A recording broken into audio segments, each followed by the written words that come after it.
Why can't the Wizards? They've lost 3 in a row. They reached 500 twice this year. Why can't they get over the 500 mark? I wondering the question myself. Bradley Beal has not played particularly well since he came back from the injury. He's on the innings. He's on the minutes restrictions, which I think might be messing with his head a little bit somehow. And they've got Nene on a minutes restriction too. He's coming off the bench, which seemed to work well for a while, but I don't know. I don't totally buy Randy Whitman's excuse about the team just can't handle prosperity or whatever. I don't know that this is a mental problem with them. Watching that Golden State game, Golden State just seemed to be a different level of talent and a different level of depth than the Wizards have. So maybe this is who they are. They're just not good enough to be They'll flirt with that 500 mark. I really think that the minutes thing is messing with Beal a little bit, though. He just doesn't seem like the same player. Yeah, I agree with him completely. Mike, why can't they get past 500? I think Dan hit it on the head, depth. Michael Lee, who does a great job covering the beat for us, had this story about how well some of the bench guys have been playing and their numbers. Well, the reason is they've had to play those minutes because they don't have Nene and Beal to play some of those minutes, and players, frankly, that are big-time NBA players. They don't have the requisite number of bodies to offset a bad night from John Wall, offset a bad night from Bradley Beal, offset a bad night from Martell Webster. And so I just feel like the main players on this roster have to do so much. Do I think they make the playoffs? Yeah, because the East is so bad. But what does it matter if you get knocked out real quick? Well, I still think, despite what I just said, I still think that they're a real threat to make it to the second round of the playoffs. They're still the 5 seed currently. They're 14, you have 17. to look at these other teams. There's about 50 games left in the season. They're still the 5 seed in the East. So they're still right there in the If mix. they won a playoff series, it'd be the first If they time had home court, it would be a small victory. Well, not the way they play at home. LeVar, all around. LeVar, give me. Why can't they go shot above the clock is frozen? Yeah, the shot clock is frozen. We're totally not on. The cold is probably the cold temperatures, Dan.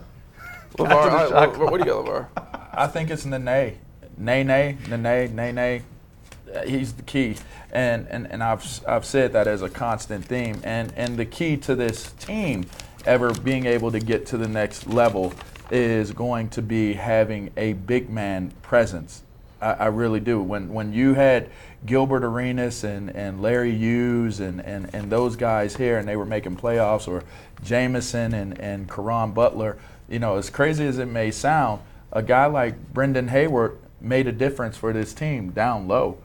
They have to have a down low presence, and until they can get a down low presence of my opinion, of mass status, like a Dwight Howard, a dominant force, which Shaquille O'Neal, I don't know that we'll see another one, but even like a Roy Hibbert, until we get a down low presence for this group, they're not going to be able to get to that next level, and I think that's the biggest key for them. But Nene and Gortat are definitely a step above what they'd had. I think it's a step above, but it's not enough. You're saying? It would be enough if he could stay healthy. Yeah, if Nene stays healthy, I think that works. We got 51 games left in the regular season. They're 3 games under 500. What's the best case scenario, Dan? Do you think, as far as their final record at this point, knowing what we know about the team? I still think that it's likely for them to be a couple games above 500 when they finish the season. And I think that could very well land them with a 5 or 6 seed, which is the position that they need to be in to possibly advance to the second 42 round. and 40, something around there. A little bit higher even, I think. Would you agree with that, Mike? Yeah, but I disagree with Dan on the notion that Randy Whitman said. I don't think they handle prosperity well. I think there's something to be said for both times you got to 500. You played a couple weeks sister. You didn't just play the Warriors afterwards, and you could not do anything. So all of a sudden these guys started hearing good things about themselves for the first time in forever.